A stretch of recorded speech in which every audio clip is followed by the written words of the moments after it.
ओडिशा रे नारी असुरक्षित अमेरिका राष्ट्रपति ट्रम्प सरकार सतर्क घोषणा पर एवं राज्य में राजनैतिक झड़ देखा मिली। दिने शांतिप्रिय ओडिशा विश्व दरबार में स्वतंत्र परिचय सृष्टि करथिला। हेले आज सरकार अपारगता जोगु दिनकु दिन बढ़ुची नारी निर्यातना हत्या और दुष्कर्म घटना। सरकार जेते लुचाइले भी हाटरे पड़ी यह दांडरे गड़ुची। सुदूर अमेरिका सरकार भी उद्वेग प्रकाश करिबा राज्यर आईन श्रृंखला परिस्थिति कौन ताहा एथिरु स्पष्ट बारी हुई पड़ी बोली अभियोग करिसंती विरोधी। लज्जाकर कथा आम ओडिशा पई निंदित होइचंती। डबल इंजिन सरकार डबल धोखा देइचंती।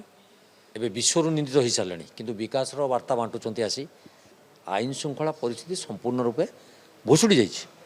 आम कथा को हसेकी उड़े दौले जे ना कांग्रेस याटा विरोध करुँच एतर किसी गोटे मुद्दा ना किंतु एबे जो ट्रम्प कहले जो ट्रम्प को पाखे जाके मथानत करुँच विश्वगुरु हबार स्वप्न देखी सी दिंतु विश्वगुरु कहतु विश्व निंदित होती ना विश्व गुरु हो सारी किंतु निजर बड़पणिया कथा और निजर बाहादुरिया कथा कहले चलबनी काम करी देखा पड़ो लोक मान सुरक्षा देवा पड़ो।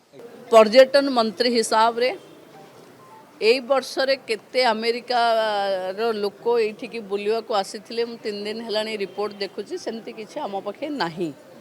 आम पखे अमेरिका रो आसुथिबा पर्यटक मानकर संख्या नेग्लिजिबल। बाकी तांको देश रे कौन सुरक्षा पाई के से चिंता प्रकट कले किंतु ना धरी किछि प्रदेश रो ना कहिबा मु भाबुची भारत वर्षर जो विकास द्रुत गति रे होउची सेथिरे हुए तो तांको थ्रेट थाई पारे जोथि पई से भली मंतव्य दउचंती। मते लागुनी कि ओडिशा बा अन्य प्रदेश एभली स्थिति रे अछि कि गोटे राज्य रु देश रु परमिशन आनी पर्यटक माने आसीबे।